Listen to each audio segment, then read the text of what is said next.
શરૂ કરીએ. ઉદાહરણ 11.4 એમાં તમને એમ કહે છે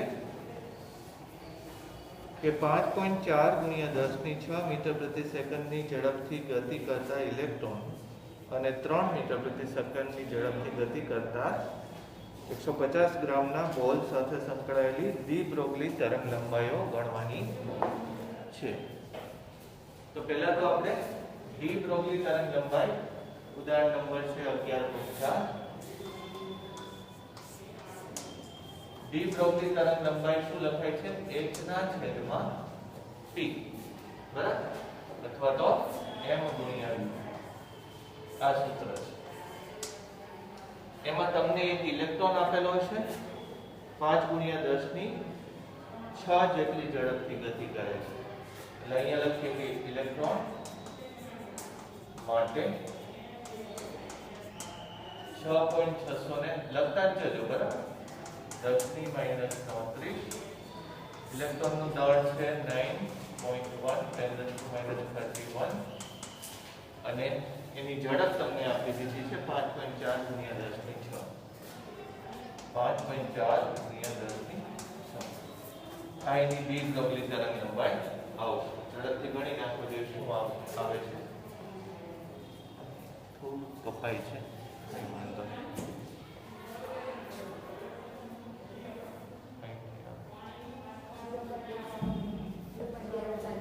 એક મિનિટ ના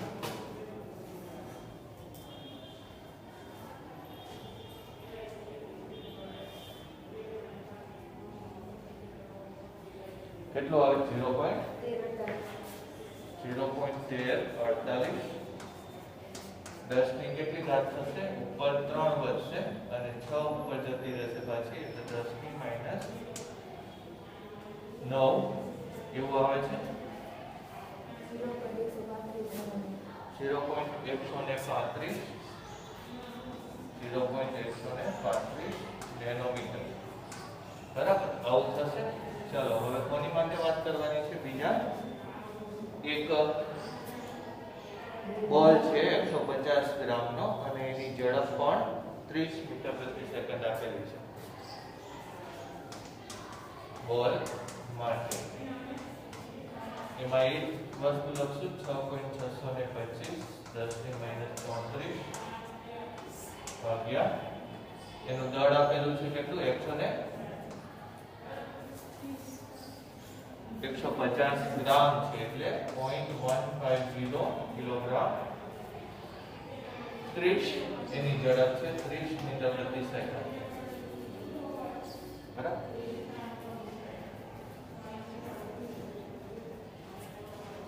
બોલ શું આવે? હા 1.47 10⁻34 મીટર. તો તમને ખબર પડી ગઈ તરંગ લંબાઈમાં બહુ મોટો ડિફરન્સ આવે છે.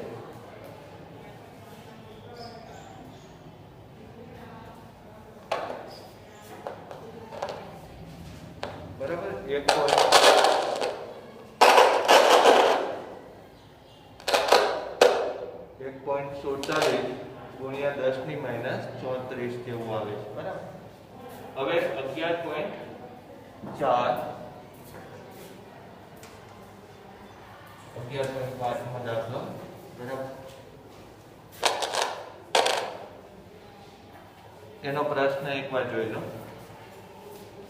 એક ઇલેક્ટ્રોન, એક આલ્ફા કણ અને એક પ્રોટોનની ગતિ ઊર્જા સમાન છે, તો કોની ડી બ્રોગલી તરંગ લંબાઈ ટૂંકી હશે? આમ તો ગણવાની જરૂર નથી, આપણે ગઈકાલે સૂત્ર લખેલું છે કે ગતિ ઊર્જાને સાંકળતું ડી બ્રોગલી તરંગ લંબાઈનું સૂત્ર શું છે? લેમ્ડા બરાબર h/2m√2m k. તેથી લેમ્ડા ચાલે છે 1/√k અરે √m. ડી બ્રોગલી તરંગ લંબાઈ બરાબર આવું થશે. તમને કઈ કઈ વસ્તુ આપેલી છે? એક ઇલેક્ટ્રોન, આલ્ફા કણ અને પ્રોટોન. તો અહીંયા શું લખી શકાય? ઇલેક્ટ્રોનનું દળ, આલ્ફા કણનું દળ અને પ્રોટોનનું દળ આ સરખાવાના આવશે. ઇલેક્ટ્રોનનું દળ સૌથી ઓછું હશે, પ્રોટોનનું એનાથી વધારે હશે અને આલ્ફા કણમાં 4 પ્રોટોન અથવા તો 2 પ્રોટોન 2 ન્યુટ્રોન જેટલું દળ છે, એટલે 4 ગણું દળ થાય. એટલે આપણે એમ લખીએ કે ઇલેક્ટ્રોન, પ્રોટોન અને આલ્ફા કણ માટે ઇલેક્ટ્રોનનું દળ ઓછામાં ઓછું, એના કરતા પ્રોટોનનું દળ વધારે, એના કરતા આલ્ફા કણનું દળ વધારે. બરાબર? તેથી જો દળ ઓછું હોય તો એની તરંગલંબાઈ સૌથી વધારે હશે. બરાબર? તો શું કહી શકાય? તેથી સમીકરણ 1 પરથી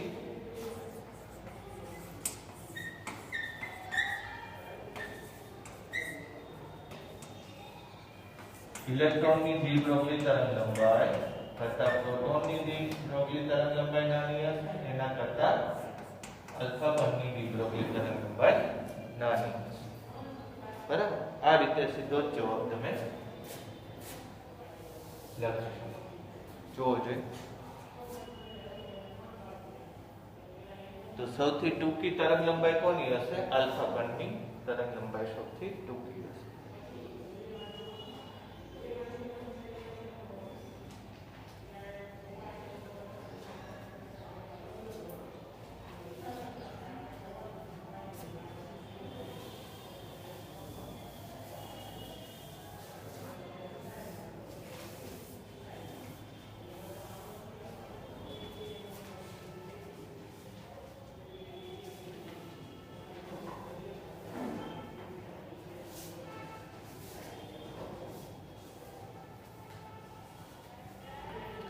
આપણને એક બીજો પ્રશ્ન કીધો છે, જોવો જોઈએ 11.6.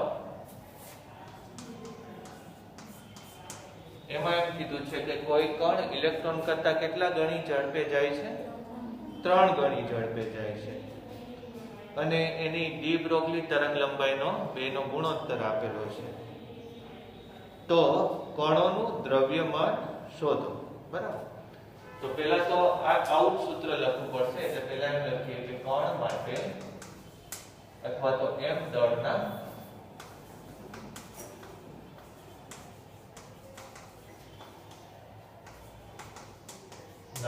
કણ માટે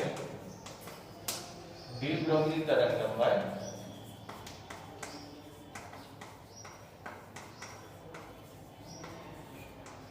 શું અપાય?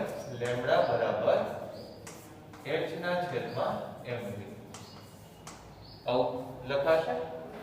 અને હવે બંને માટે આપણે સૂત્ર પણ લખી લઈએ. જો ઇલેક્ટ્રોન હોય તો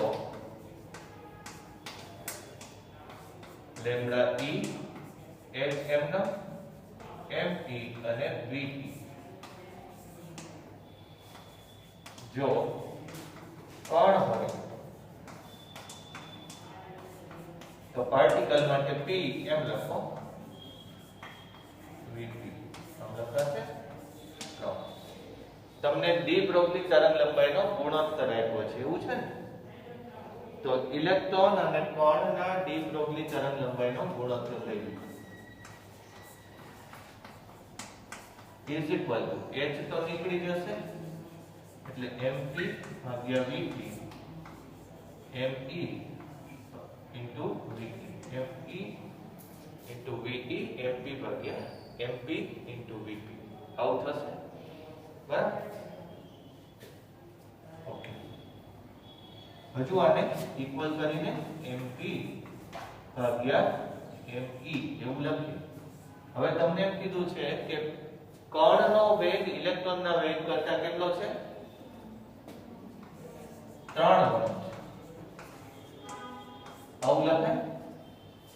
કણનો વેગ ઇલેક્ટ્રોનના વેગ કરતા 3 ગણો છે, એ આપેલું છે તમને. તો vp ભાગ્યા ve કેટલું થઈ જશે? 3 થઈ જશે સીધું જ. અહીં લખી નાખ્યું કારણ કે આ આપેલું છે બરાબર. હવે તમને શેનો ગુણોત્તર કીધો છે જોવો જોઈએ, એના કણનું દ્રવ્યમાન શોધો. તેથી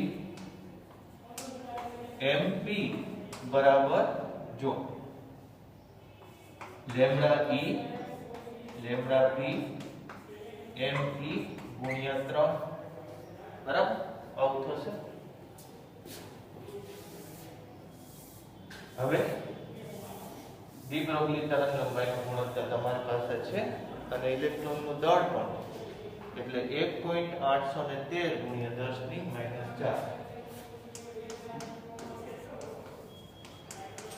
10 ની -4 પછી ઇલેક્ટ્રોનનું દળ 9.8 ગુણ્યા 10 ની -31 ગુણ્યા 3 આટલું કરો એટલે તમને સીધું કણનું દળ મળી જશે.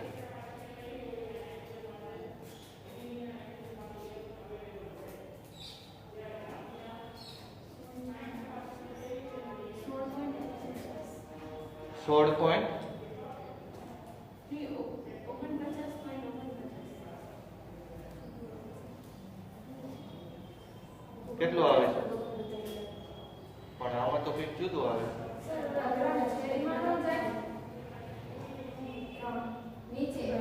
હા છેદમાં જતા રહેશે 1/3 આવે છે સાચું. જોજો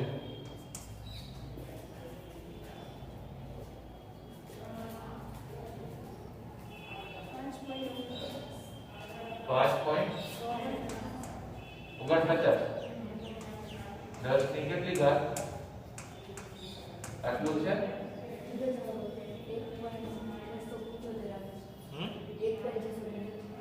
1.675 આવે છે. 1.675 ગુણ્યા 10 ની -35 ચેક કરો જોઈએ આપણે કંઈક ભૂલ કરી છે.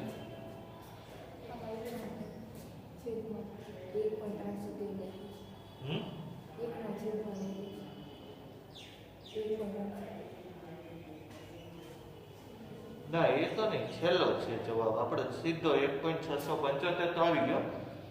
10 ની ઘાતમાં કઈ પ્રોબ્લેમ છે.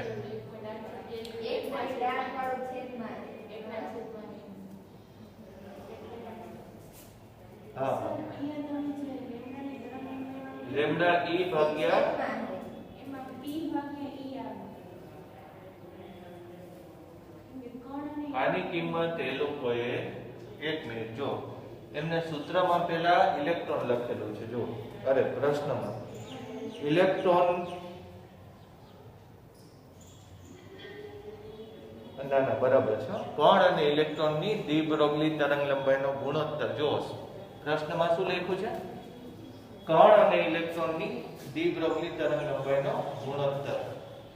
તો આપણે આ સૂત્ર જે છે એમાં આ 1/, થશે. કણ અને ઇલેક્ટ્રોનની દ્વિબ્રોગલી તરંગ લંબાઈનો ગુણોત્તર આપ્યો છે એટલે આપણે આમ થશે mp એટલે 9.8 ગુણ્યા 10 ની -31 આ પહેલી વાત ઉપર જ રહેશે. પછી પેલો ગુણોત્તર નીચે આવશે. એ ગુણોત્તર તમને 1.813 10 to -4 1.813 10 to -4 અને into 3 હવે આવી ગયું 1.672 કે 73 જે આવતું હોય 1.672 10 ની -27 અને શું આવશે કિલોગ્રામ. તમને એમ કહે છે કે આ શોધી કાઢવો જોઈએ કયો કણ હશે.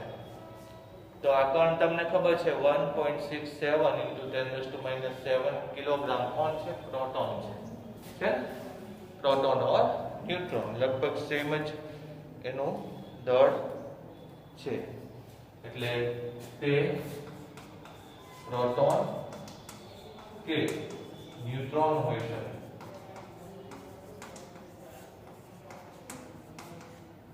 બરાબર આ રીતે થાય.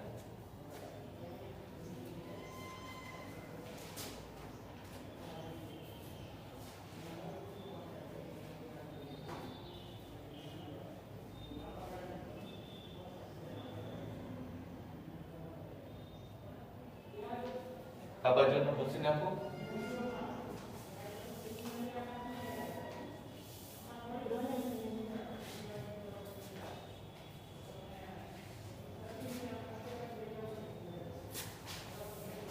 આ નહીતર આજે આ વિડીયો હું અપલોડ કરીશ એટલે એમાંથી જોઈને લખી નાખજો, નહીતર એવું. બરાબર.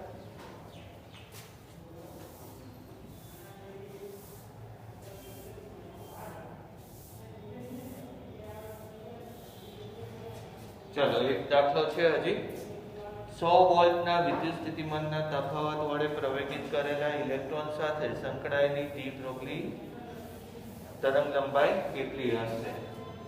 તો એ તો આવડે છે તમને કે ઇલેક્ટ્રોન માટે શું લખ્યું હતું? 1.227 એવું હતું. કાલે લીધું હતું ને આપણે રૂટ v. ઇલેક્ટ્રોનને જો v વોલ્ટ થી પ્રવેગિત કરીએ એટલે અહીં લખવાનું કે ઇલેક્ટ્રોનને v વોલ્ટ થી પ્રવેગિત કરતા તેની ડી બ્રોગલી તરંગ લંબાઈ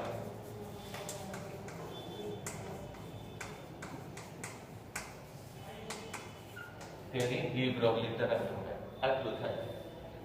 બસ હવે મૂકી દો અંદર કિંમત.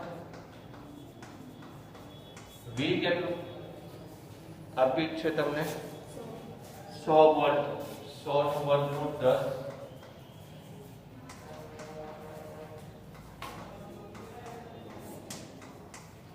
10 થશે એટલે કેટલું થશે? 0.122 મીટર. બરાબર.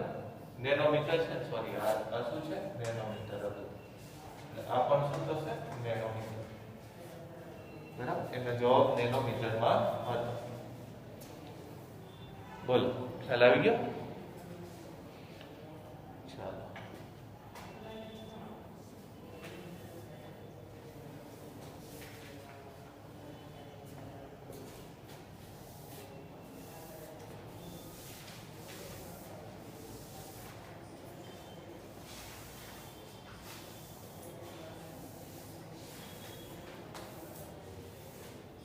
ત્યારબાદ એક થિયરી છે એ મેં કીધી હતી, એ પાકી કરી નાખવાની. ડેવિશન જર્મર નો પ્રયોગ.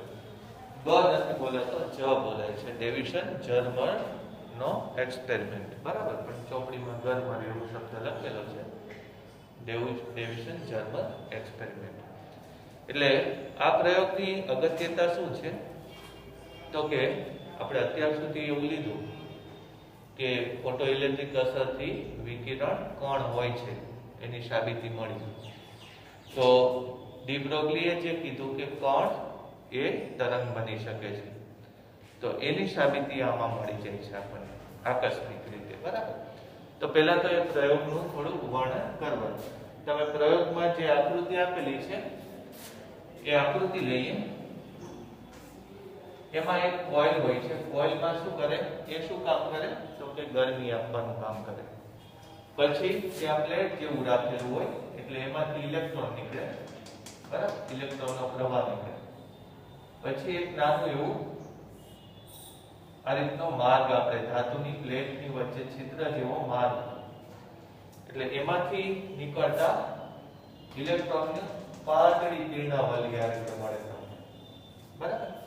એટલે આપણો હેતુ એવો છે કે આને પ્લેટને ગરમ કરી ઇલેક્ટ્રોન ઉત્પન્ન કરવાના, અને ઇલેક્ટ્રોન જે છે એ આ ખૂબ જ પાતળા વ્યાસવાળી નળીમાંથી પસાર થાય એટલે એનો એક કિરણ દંડ મળે. ઘણીવાર અહીંયા પ્લેટ મૂકવામાં આવતી નથી. એની જગ્યાએ આ જે ગરમ કરવા વાળું એલિમેન્ટ હોય, બરાબર, ફિલામેન્ટ, એની ઉપર જ ખાસ પ્રકારના ઓક્સાઇડનું સ્તર લગાડી દે તો એની અંદરથી જ ઇલેક્ટ્રોન નીકળે. બરાબર. એટલે તમારી ચોપડીમાં કદાચ પેલી પ્લેટ નહીં દોરેલી હોય, એ ફિલામેન્ટ જ સીધું શેનો ઉપયોગ ઉત્સર્જન કરશે? ઇલેક્ટ્રોન. અને એ ઇલેક્ટ્રોન કયા? મેં કીધું એમ ઓક્સાઇડના સ્તર, જુદા જુદા ઓક્સાઇડ પદાર્થ તમારે અહીં લખેલો હશે, કયો પદાર્થ લગાડેલો છે એવું કંઈક લખેલું હશે. બરાબર. પાછળ જોજો. હા, હા, પણ એની ઉપર કંઈક લગાડેલું હશે. બેરિયમ ઓક્સાઇડનું પડ ચડાવેલું છે. બેરિયમ ઓક્સાઇડના પડમાંથી આ નીકળે, બરાબર, ઇલેક્ટ્રોન. એટલે આ પ્લેટની ત્યારે જરૂર ન પડે. ઓકે. ત્યારબાદ આખી રચનાને આપણે બેટરી લગાવવી પડે. એટલે એક બેટરી તો આને લગાવવી પડે, બરાબર. બીજી એક બેટરી આ ધાતુનું પડ છે એટલે એક બેટરી આની સાથે લગાડેલી હોય. અને અહીંયા ધન વિભાગ લગાડવો પડે. અહીંયા ઋણ, એટલે આ બેટરી કદાચ મોટી હોય, બરાબર. અને એની સાપેક્ષે તમારે આને નેગેટિવ અથવા તો પોઝિટિવ એ રીતે કરી નાખવાનું, બરાબર. એ રીતનું જોડાણ કરવાનું.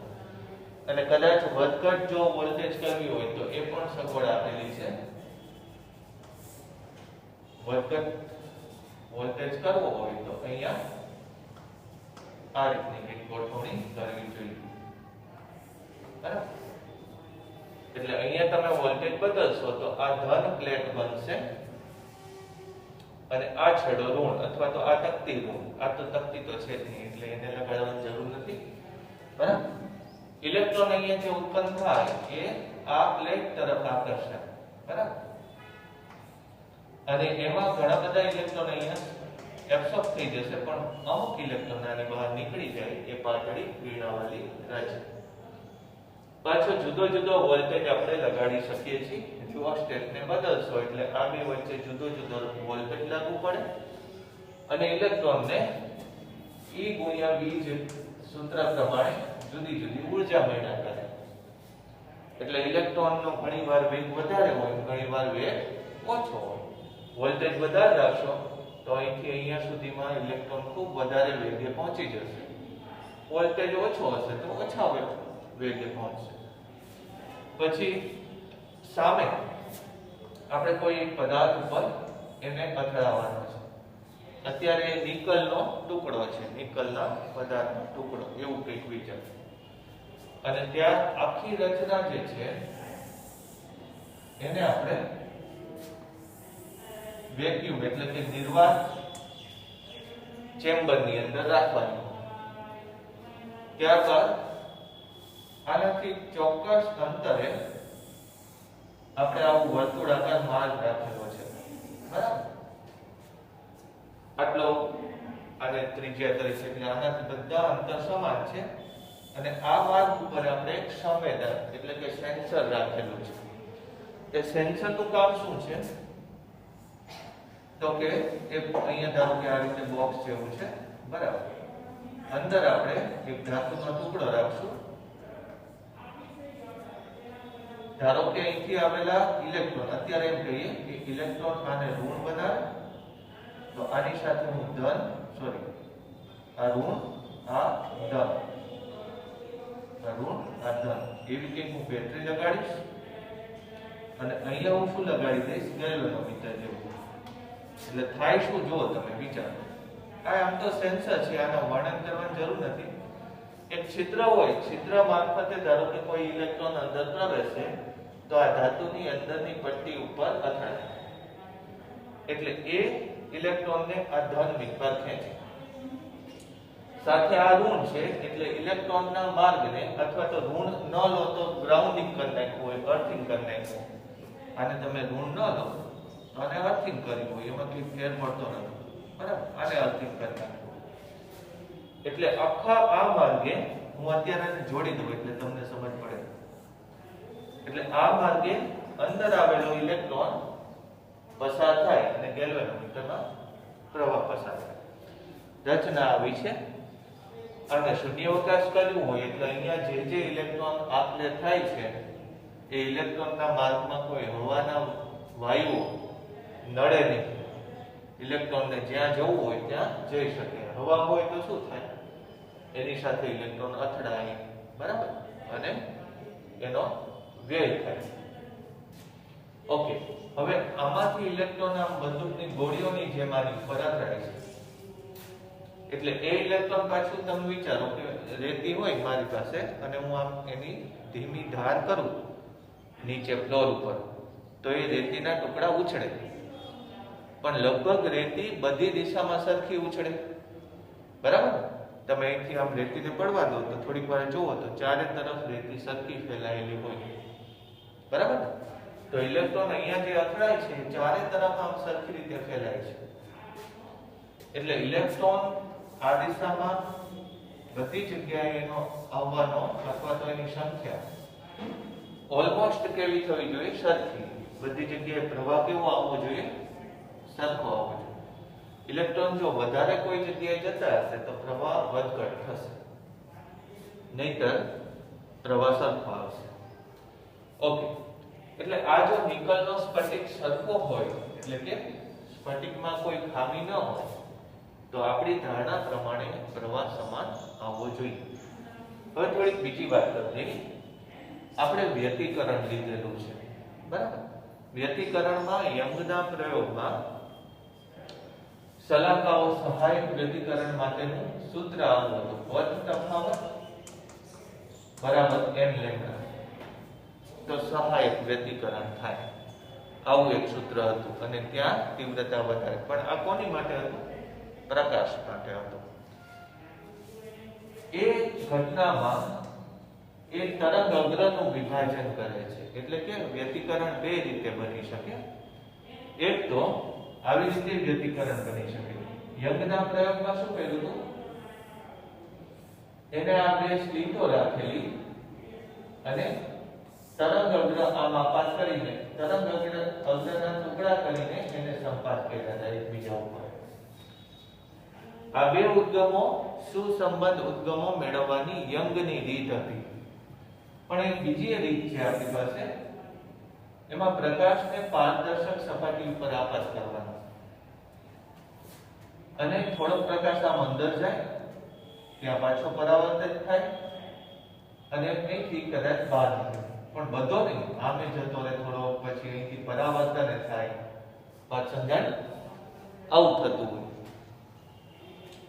તો આ બિંદુએ અને આ બિંદુએથી આવતા પ્રકાશ સુસંબંધ જ ઉદ્ગમ વાળા હોય, કારણ કે એ એક જ કિરણમાંથી વહેતું છે. તો આમાં આપણે શેનો કંપ વિસ્તારનો વિભાજન કરીને બે ઉદ્ગમો મેળવીએ છીએ. તમારે ભણવામાં નથી આવતું આ વસ્તુ, પણ આ બીજી રીત છે. એક રીત વ્યતિકરણ મેળવવા માટે સુસંબંધ ઉદ્ગમો મેળવવા હોય તો તરંગ અગ્રનું વિભાજન કરવાનું, અને બીજી રીત કંપ વિસ્તાર, આમાં ઊર્જાનું વિભાજન થાય. અહીંયા પ્રકાશ વધારે હોય, આ પ્રકાશ ઝાંખો. હવે આ રીતનો ઉપયોગ કરીને તમારે કેમિસ્ટ્રીમાં બ્રેગ કદાચ નામ આવે છે, બ્રેગનું નામ આવે છે કે એક્સ-રે માં ક્ષ કિરણોમાં બ્રેગનું સ્પેક્ટ્રોમીટર એવું ક્યાંય આવે છે? નથી આવતું. તો એમાં બને છે શું કે ખૂબ જ આ પ્રકાશનું જે તમે જોશો ને તો આમાં જે પથ તફાવત હતો એ એક આવા સૂત્ર વડે આપી શકાતો, બરાબર? તમે બ્રેગના સૂત્રમાં પણ આનો જ ઉપયોગ કરી છે, પણ બ્રેગે શેનો ઉપયોગ કર્યો? એક્સ-રે નો ઉપયોગ કર્યો, આ પહેલી વાત. અને સ્લીટો તરીકે કોનો ઉપયોગ કર્યો? તો કે ધાતુની અંદર સ્ફટિક રચના હોય છે આવી. તો પ્રકાશ ધારો કે આમાંથી આપાત થઈને અહીંથી ક્યાંકથી નીચેથી આપાત થઈને આમાંથી પસાર થતો હોય તો આને સ્લિટ તરીકે લઈ શકાય, અને એક સ્લિટ તરીકે લઈ શકાય. બે અણુ પરમાણુ વચ્ચેનું અંતરને સ્લિટ તરીકે લઈ શકાય. સ્લિટ જેટલી સાંકડી એટલું વ્યતિકરણ ભાગ સારી જોવા મળે. એટલે એક્સ-રે નું જો એક્સ-રે ની તરંગ લંબાઈ બહુ ઓછી હોય છે, બરાબર? વ્યતિકરણ ભાગ મોટી જોતી હોય તો લેમ્ડાના છેદમાં d ની કિંમત કેટલી હોવી જોઈએ? વધારે હોવી જોઈએ. પણ આની તરંગ લંબાઈ કોની નાની છે? ખૂબ જ એક્સ-રે. તો બે સ્લિટની વચ્ચેનું અંતર પણ શું કરવું?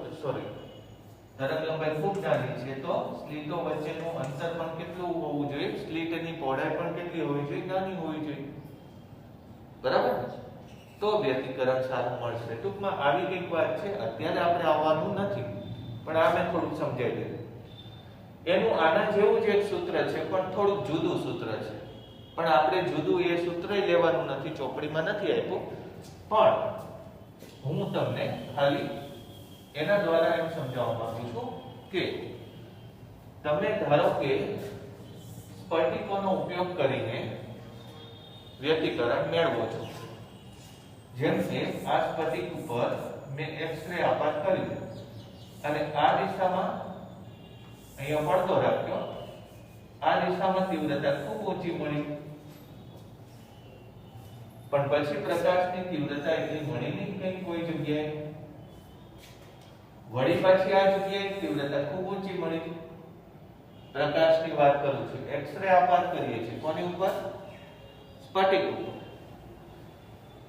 તો આ સલાકાઓ જે મળી હતી ને આપણને કે એક જગ્યાએ મહત્તમ મળે, પછી ન્યૂનતમ, મહત્તમ, તો આને શું કહેશું? પહેલી મહત્તમ કહેશું. એની કિંમત ધારો કે હું અહીંયા મૂકી દઉં, બરાબર? સૂત્ર આનાથી જુદું છે પણ આવું જ આવે છે કે આના જેવું જ આવે છે. પછી એક્સ-રે ની તરંગ લંબાઈ મને ખબર હોય, એકાદ એંગસ્ટ્રોમ જેવી માંડ હોય એક્સ-રે ની તરંગ લંબાઈ, એ ખબર હોય. પછી આ અંતર ધારો કે મારી પાસે હોય, બરાબર? આની જગ્યાએ આવું સૂત્ર છે.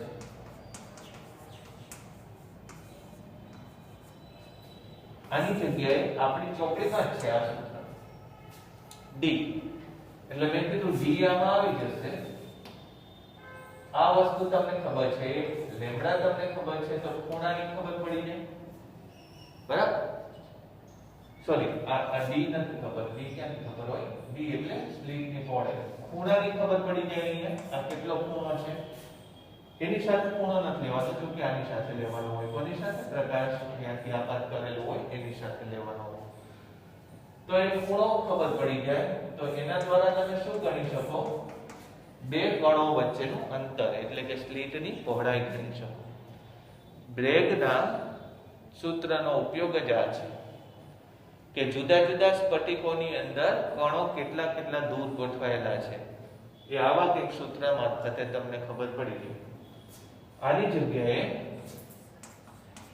n લેમ્બડા બરાબર d sin થીટા નો ઉપયોગ કરવાનો. આ આપણી પાસે હોય, ખૂણો તમે માપી શકો. લેમ્બડા એટલે એક્સ-રે ની તરંગ લંબાઈ, n એટલે કે પહેલી છે, બીજી છે, કેટલામી છે, એના આધારે તમને બે કણો વચ્ચેનું અંતર મળી જાય. બરાબર? આ બીજી વાત થઈ. આ પ્રયોગ સાથે થોડી સંકળાયેલી બાબત છે. એટલે પહેલી વાત તો શું કે આમાં બધી જગ્યાએ ઇલેક્ટ્રોન સરખા પ્રમાણમાં વિખેરાવા જોઈએ, પણ એવું ન થયું. અમુક ખૂણે અહીંયા ધારો કે ઇલેક્ટ્રોનની સંખ્યા વધારે મળી, પણ અહીં બધે કેવી મળી? ઓછી. એટલે એનો મતલબ શું થયો કે ઇલેક્ટ્રોન આ બાજુ બહુ વધારે આવતા હતા, પણ બીજી તરફ ઇલેક્ટ્રોન ખૂબ ઓછા જતા હતા. અને કેવી રીતે આ ખબર પડી? તો કે આનો વોલ્ટેજ ત્યાં ઓછો રાખીએ, 40, 41, 42, 44, 45, તો ત્યારે 40 જેવું હતું ત્યારે ઇલેક્ટ્રોન બધે લગભગ સરખા પ્રમાણમાં જતા હતા. પછી 44, 45 એવું ગયેલું તો થોડા થોડા ઇલેક્ટ્રોન આ બાજુ વધવા લાગ્યા જવાના. વોલ્ટેજ કોનો બદલવાનો છે? આ. એટલે ઇલેક્ટ્રોનનો અહીંયા પ્રવેગ આપવા વાળો જે વોલ્ટેજ છે ને, આ ધન છે ને આ ઋણ છે, એ વોલ્ટેજ બદલવાનો. એટલે ઇલેક્ટ્રોન આમાં ફાસ્ટ, આપણે જેમ જેમ વધારે ફાસ્ટ ઇલેક્ટ્રોન મોકલવા લાગ્યા એમ એક દિશામાં જતા ઇલેક્ટ્રોન વધે છે, બીજી દિશાના ઓછા થવા લાગ્યા. એમ કરતા કરતા 54 વોલ્ટ જ્યારે રાખ્યો તમે, ત્યારે આ બાજુ મેક્સિમમ ઇલેક્ટ્રોન ગયા, મહત્તમ, અને આ બાજુ સાવ ન્યૂનતમ. લગભગ બધા ઇલેક્ટ્રોન 54 અહીંયા જ ગયા, એક જ જગ્યાએ ગયા. 54 કેવો ખૂણો લખ્યું હશે, 54 છે, બરાબર? તો પછી પાછું 54 ના 60 ધારો કે કર્યા તો પાછા ઇલેક્ટ્રોન ઓછા થવા લાગ્યા અહીંથી. અને જેમ 60 ના 100 કદાચ કરી નાખ્યા તો ઇલેક્ટ્રોન બધા ફેલાઈ ગયા, પછી અહીં જતા હતા એ ઓછા થઈ ગયા. તો એક મગજમાં આવી ગયું એ લોકોને, શું કે 54 જ કંઈક ખાસ વસ્તુ બને છે. અવાજ આવે છે? નથી આવતો, બંધ થઈ ગયો. તો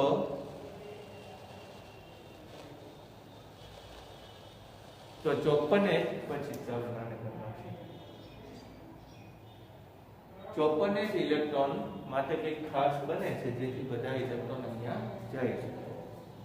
એને તરત વિચાર આવ્યો કે આ પ્રયોગ પેલા બ્રેગના પ્રયોગ જેવો જ છે.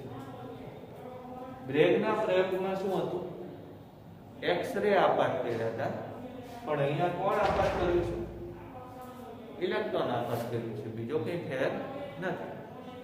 તો તરત વિચાર આવ્યો કે એવું તો નહીં હોય ને કે આપણા આ ઇલેક્ટ્રોન આપણે એમ વિચારીએ છીએ કે ફેલાય છે, પણ ઇલેક્ટ્રોન કોણ બની ગયું હશે અત્યારે? એક્સ-રે કે પ્રકાશ નથી બની ગયો ને અત્યારે, બરાબર? કે આપાત તો ઇલેક્ટ્રોન કર્યા છે, પણ એ કદાચ એક્સ-રે બની ગયો હોય. તો તરત પહેલા તો એને શું કર્યું? આ જ સ્ફટિકને બ્રેગના સ્પેક્ટ્રોમીટરમાં લઈ ગયો અને શું શોધી કાઢ્યું? સ્ફટિકના કણો વચ્ચેનું અંતર શોધી કાઢ્યું એને, બરાબર? શેનો ઉપયોગ કર્યો એને? એમાં એક્સ-રે. એક્સ-રે નો ઉપયોગ કરીને આ સ્ફટિકના કણો વચ્ચેનું અંતર શોધી કાઢ્યું. વળી પાછું અહીંયા લઈ આવ્યો અને પછી આ જ સૂત્રનો ઉપયોગ કર્યો, પણ એમાં આ કણો વચ્ચેનું અંતર ખબર હતી આપણને, બરાબર? પછી હા 2 મિનિટ. આ અંતર આપણને ખબર હતી. પછી થીટા પણ મેળવ્યો, એમાં થીટા 50 ડિગ્રી કે એવું કંઈક લખ્યું છે, જો, બરાબર? એ પણ ખબર હતી. આ બ્રેગના સ્પેક્ટ્રોમીટરમાં શોધી કાઢ્યું. n ની ખબર હોય અને શું શોધી કાઢ્યું? સાથે સાથે લેમ્બડા મળી ગયું. એટલે એમ કે ઇલેક્ટ્રોન નથી તો તરંગ હોય તો તરંગની તરંગ લંબાઈ કેટલી? તો એ મળી ગઈ અને એ એક્ઝેક્ટ એક્સ-રે જેવી જ આવી. એનો અર્થ સમજાણો તમને? કે સાચે જ અત્યારે ઇલેક્ટ્રોન નથી, પણ શું છે? એક્સ-રે બની ગયું છે. ઓકે, તો એ જે એક્સ-રે ની તરંગ લંબાઈ આવી, એના એક્સ-રે ની તરંગ લંબાઈ આવી, એ પાછી એને આ સૂત્રમાં ઉપયોગ કર્યો, √2m eV. આ શેનું સૂત્ર છે? ડી બ્રોગલી તરંગ લંબાઈનું છે. એમાં વોલ્ટેજ 54 મૂક્યો અને એ જ અને આ બે એક્ઝેક્ટ આવી ગઈ. તો એનો મતલબ શું થયો? કે સાચે જ ઇલેક્ટ્રોન અત્યારે શું બની ગયો છે? તરંગ બની ગયું છે, એક્સ-રે બની ગયું છે. તો આમ ડી બ્રોગલીનો સિદ્ધાંત સાચો પડે, બરાબર? ચાલો નેક્સ્ટ વીક લેક્ચરમાં હું પાછું અહીંથી લઈશ.